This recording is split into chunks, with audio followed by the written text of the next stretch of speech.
Friends, வணக்கம். வாழ்க வளமுடன். நம்ம மனிதனுடைய 6 குணங்களை பார்த்துட்டு வரோம். போன வீடியோவில் என்னங்க பார்த்தோம்? முறையற்ற பால் கவர்ச்சல், அது பார்த்தோம். 5வது குணம் தீய குணம். இப்போ இந்த இதில் என்ன பார்க்க போகிறோம்? இந்த வீடியோன்னா வஞ்சம் பார்க்க போகிறோம். வஞ்சம்னா என்னங்க? வஞ்சம்னா ஒருத்தர் மேலே கோவம் வருதுன்னு வச்சுக்கோங்க. இப்போ உங்கள் ஃப்ரெண்டுக்கோ உங்கள் ஃப்ரெண்டு மேலேயோ யார் மேலேயோ ஒருத்தர் மேலே கோவம் வருது நம்மளுக்கு. அந்த கோவத்தை என்ன பண்ணணும்? ஆன் த ஸ்பாட் பேசி, நீ எதுக்காக இப்படி பேச, எதுக்காக செஞ்ச அப்படின்னு நம்ம ஆன் த ஸ்பாட் பேசி தீர்த்துட்டா அது அதோடு முடிஞ்சிடும். ஆனால் அது மாதிரி கேட்காத, அது மனசுக்குள்ளேயே வச்சுருந்து அப்படியே கொஞ்சம் கொஞ்சமாக அந்த கோவத்தை இன்னும் மேலே மேலே மேலே வளர்ந்து வஞ்சமாக மாற்றி, அதான் இருப்பு கட்டின வஞ்சம்பாங்க. அப்படியே மனசுக்குள்ளே வச்சுருந்து நேரம் வரட்ட ஒன்று நான், நேரம் வரும்போது ஒன்று நான் போட்டு தள்ளுற பழி வாங்குறேன் அப்படின்னு நம்ம சொல்கிறோம் பாருங்கள், நினைக்கிறோம்ல, அதுதான் வஞ்சம். மனசுக்குள்ளேயே வச்சுருந்து அப்படியே தீ மாதிரி எரிஞ்சுக்கிட்டே இருக்கும். சரிங்களா? இது எதனால யாருக்கு பாதிப்பு? அவங்களுக்கும் பாதிப்பு. மெயின் பாதிப்பு யார்? நம்மளுக்கு தான் பாதிப்பு. ஏன்னா அந்த ஸ்பாட்டு தீர்த்துட்டோன்னா, இப்போ ஒரு வயலே இருக்குங்க, அந்த தண்ணி போயிட்டுருக்கு. அந்த தண்ணி எந்த தங்கு தடையும் இல்லாமல் அப்படியே போச்சுன்னா சில தண்ணி போயிடும். ஆனால் அதில் நடுவில் ஒரு பிளாக் வந்துன்னு வச்சுக்கோங்க, ஒரு கல்லோ ஏதோ ஒரு மண்ணோ தடுத்துது அந்த தண்ணி. அது என்ன ஆகிடும்? நாளடைவில் அந்த தண்ணி சேர்ந்து என்ன ஆகிடும்? சாக்கடையாக மாறும், ஸ்மெல் வர ஆரம்பிக்கும், இதெல்லாம் வரும். அந்த மாதிரி தான் நம்ம மனசில் அந்த கோவத்தை வஞ்சமாக வைக்கும்போது அது மாற அந்த கோவம் என்ன ஆகிடும்? நாளடைவில் நம்ம உடம்பு பாதிக்கும், மனசு பாதிக்கும், நம்மளோட வேலையே பாதிக்கும், டோட்டலாக நம்மளோட லைஃபே பாதிச்சிடும். இதுக்கு ஒரு சின்ன கதை மூலிமா பார்க்கலாம். ஒரு ஊரில் ஒரு கிராமத்தில் 2 ஃப்ரெண்ட்ஸ் இருந்தாங்க. 2 பேரும் ரொம்ப க்ளோஸ் ஃப்ரெண்ட்ஸு. ஒருத்தன் பேர் அருள், இன்னொருத்த பேர் சேகர். 2 பேரும் மர வேலை செய்கிறவங்க, நல்லா சூப்பராக தேர்ந்தவங்க. மர வேலையில் அவங்களுக்கு பக்காவாக சூப்பராக பண்ணுவாங்க. இப்படி இருக்கும்போது பக்கத்து ஊரில் அந்த கோவிலுக்காக தேர் செய்யணும். அதுக்கு யாரை காண்டாக்ட் பண்ணலாம் அந்த ஜனங்க நினச்சிட்டு வரும்பொழுது இவங்க இது மாதிரி அருள் சேகர்னு 2 பேர் இருக்காங்க. 2 பேரும் மர வேலை பண்ணுறதுல ரொம்ப பெரிய ரொம்ப எக்ஸ்பர்ட்டு, நீங்கள் அவங்கள போய் பாருங்கள் அப்படின்னும் போது இவங்க வராங்க. இந்த 2 ஃப்ரெண்ட்ஸில் சேகர் என்ன பண்ணுவான்? கொஞ்சம் யாராவது பேசுனா கொண்டா ஒரு அமைதியாகவோ இதாகவோ பேச மாட்டான், கொஞ்சம் சிடுசிடுன்னு விடுவான். சரிங்களா? ஆனால் அருள் எப்படின்னா நல்ல அமைதியாக சாந்தமாக பேசுவான். அவங்க கேட்குற கேள்விக்கு அமைதியாக பதில் சொல்லி அவங்க புரிகிற மாதிரி பதில் சொல்லுவோம். சரிங்களா? இதுதான் இவனோட குணம். 2 பேர் ஃப்ரெண்ட்ஸ் க்ளோஸாக இருந்தாலும் 2 பேருக்கும் இனிமேலுக்கு இந்த கோணம், அவனுக்கு அந்த கோணம். இப்படி இருக்கும்போது முதல்ல அவங்க என்ன பண்ணுறாங்க? வந்துட்டு இருக்கும்போது சேகரை பார்க்குறாங்க.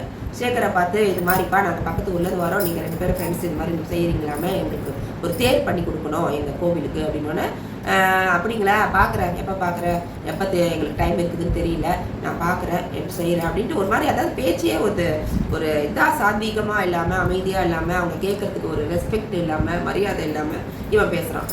இவங்களுக்கு அதே ஒரு மாதிரி ஆகிடுது. அப்படியப்பா சரின்னு சொல்லிட்டு கொஞ்சம் தூரம் போயிட்டு இருக்கும்போது அருள் வரான். அப்போ சொல்கிறாங்க, இவரும் 2 பேரும் தான் ஃப்ரெண்ட்ஸு, இந்த பையன் அருள்னு நிறைய பேர் சொல்கிறாங்க, அவங்கக்கிட்ட நீங்கள் கூட பேசி பாருங்கள், சேகர்கிட்ட பேசுகிறீங்க, இவர்கிட்ட போய் காண்டாக்ட் பண்ணுறாங்க. அப்படிங்களா? சரிங்க, எப்போ பண்ணணும், எப்போ வரணும்னு சொல்லுங்கள், எத்தனை நாளுக்குள்ளே முடிக்கணும் எல்லாம் நீங்கள் சொல்லுங்கள், நாங்கள் உங்களுக்கு அருமையாக உங்களுக்கு விருப்பத்துக்கு ஏற்ற மாதிரி நாங்கள் பண்ணித்தரோம் அப்படின்னு ரொம்ப அமைதியாக சொல்கிறோம். அது அவங்களுக்கு ரொம்ப ரொம்ப பிடிச்சி போயிடுது.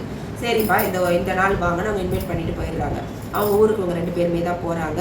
அப்போ என்ன பண்ணுறான்? அருள்கிட்ட எல்லா ஃபுல் இன்சார்ஜும் அந்த ஊர் தலைவர் கொடுத்துருக்காரு. ஏன்னா அவன் பொறுமையாக பேசுகிறான், பொறுமையாக புரிய வைக்கிறான், பொறுமையாக இது பண்ணுறான், ரெஸ்பெக்ட் மரியாதை கொடுத்து பேசுகிறான். அதனால் அவங்களுக்கு அருள்கிட்ட தான் அந்த இன்சார்ஜை கொடுத்துட்றாங்க. நீ தான் எல்லாம் பண்ணணுன்ட்டு, எல்லாத்தையும் பார்த்துக்கணும்னு. இதனால அவன் சேகரான் க்ளோஸ் ஃப்ரெண்டாக இருந்தாலும் அவனுக்கு ஒரு கோபம் வந்துடுது, பொறாமை வந்துடுது அருள் மேலே. இது என்னடா, நம்ம 2 பேரும் சேர்ந்து தானே ஃப்ரெண்ட்ஸு, நம்ம 2 பேரும் சேர்ந்து தானே எல்லாம் பண்ணோம், கடைசியில் அருள்கிட்ட எல்லாம் கொடுத்துட்றாங்களே, நம்மக்கிட்ட கொடுத்துருந்தா கூட நம்ம நல்லா பண்ணியிருக்கலாமே. அதாவது அவன் மேலே இருக்கிற தப்பு அவனுக்கு தெரியல, அது மாதிரி அவன் நினச்சிக்கிறான். அதனால நாளடைவில் என்ன ஆகுது? அருள் மேலே ரொம்ப கோவம் வந்துடுது. அந்த கோவத்தை ஆன் த ஸ்பாட், என்ன அருள் நீ நான் தானே ஃப்ரெண்டு, இது பண்ணலாம் நீ அப்படின்னு ஏதாவது பேசியிருந்தா கூட அந்த ஆன் த ஸ்பாட் எல்லாம் அது கிளியர் ஆகிருக்கும். ஆனால் இவன் அது சொல்லலை. அவன்கிட்ட சிரிச்சு தான் பழகுறான், பேசுகிறான். ஆனால் மனசுக்குள்ளே அருள் மேலே அவனுக்கு கோவம் இருந்துக்கிட்டே இருக்குது. அது நாளடைவில் அப்படியே தீ மாதிரி இப்போ அப்படியே எரிஞ்சிக்கிட்டே இருக்குது. அது என்ன ஆகிடும்? அந்த தீ, அந்த பொறாமை இருந்து கடைசியாக வஞ்சமாக மாறுது. இருப்பு கட்டின வஞ்சம்னு வாங்க, மனசுலேயே வச்சுருக்கிறது. பழி வாங்குற, எப்போ அவங்களுக்கு நேரம் கிடைக்குதோ உன்னை பழி வாங்குற பாருன்ற மாதிரி மனசில் வச்சுருக்காது. ரொம்ப மோசமான விஷயம். அது மாதிரி இவனுக்கு இருக்குது. நாளடைவில் அவங்க தேரெல்லாம் பண்ணி முடிச்சிடுறாங்க, ஃபினிஷிங் ஒர்க் முடிஞ்சிடுது. இவன் எல்லாம் முடிச்சுட்டு மறுநாள் அந்த கோவிலுக்கு இங்கேருந்து அவங்க பண்ண இடத்துலேருந்து அவங்க எல்லாம் என்னென்ன ஆகம விதிகள் முறைப்படி அந்த தேரை எடுத்து போய் கோவில்கிட்ட நிறுத்தணும். ஜனங்க எல்லாருமே அதுதான் நடக்க போகுது. இவங்க எல்லாம் ஃபினிஷிங்லாம் முடிச்சிடுறாங்க. சேகரும் அருளும் சேர்ந்து முடிச்சிடுறாங்க. இதில் என்ன ஆகிடுது? அன்றைக்கி ராத்திரி இவங்க 2 பேர் படுத்து தூங்கும்போது சேகருக்கு ஒரு எண்ணம் வருது, கெட்ட எண்ணம். இந்த அருள் தானே எல்லாம் மெயினாக இருந்து பண்ணால், அவன் தானே இன்சார்ஜ் பார்த்துக்கிட்டான், அவங்ககிட்ட இன்சார்ஜ் கொடுத்துட்டாங்க, அவன் தானே பார்த்துக்கிட்டான், நம்ம என்ன பண்ணலாம், இதுதான் ஒரு நல்ல தருணம் அவனை பழி வாங்கிறதுக்கு, இவனை அசிங்கப்படுத்துறதுக்கு அப்படின்ட்டு அந்த தேரோட ஒரு மெயினான பார்ட் ஒன்று இருக்குது. அந்த பார்ட்டு தான் மெயினான பார்ட். அந்த பார்ட்டை என்ன பண்ணிடுறான், அவன் பிரேக் பண்ணிடுறான், உடச்சி வச்சிடறான். நாளைக்கு எடுக்கும்போது டோட்டலாக அது ஸ்பாயில் ஆகிடுச்சுன்னா டோட்டல் இது இன்சார்ஜ் கிட்ட தானே கேட்பாங்க, அருள் கிட்ட தான் போவோம், அருள் பேர் கெட்டு போயிடும்.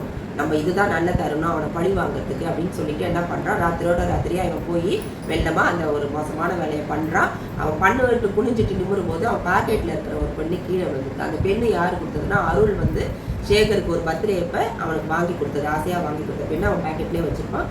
அது விழுந்துடுது. விழுந்துட்டு இவன் அதை கவனிக்கல வந்துடுறான். மறுநாள் எல்லா ஜனங்க எல்லாரும் வந்தாச்சு, எல்லாரும் இவங்களும் வந்தாங்க. எல்லாம் ஆக்கப்ப படி முடிச்சுட்டு அந்த தேரை இழுக்கும்போது இந்த ஒடுக்குன்னு ஒரு சவுண்டு கேட்குது. அந்த இது பிரேக் ஆனது அப்படியே உடையிற மாதிரி, உடஞ்சி அப்படியே சாயிற மாதிரி நிற்கிது. உடனே இவன் என்ன பண்ணிடுறான், அருள் ஐயோ ஜனங்கள்லாம் பயப்படுறாங்க, அலறாங்க. உடனே ஓடி போய் அதுக்கு என்ன முட்டு கொடுக்கணுமோ பண்ணி அதை எப்படி சீர் பண்ணணுமோ உடனே அதை வச்சுக்கிச்சு எல்லாம் ரெடி பண்ணி சரி பண்ணி கொடுத்துட்றான். கொடுத்துட்டு பார்க்குறான், அந்த இடத்துல வந்து இவன் சேகருக்கு ப்ரெசன்ட் பண்ண அந்த பெண்ணு கிடக்குது.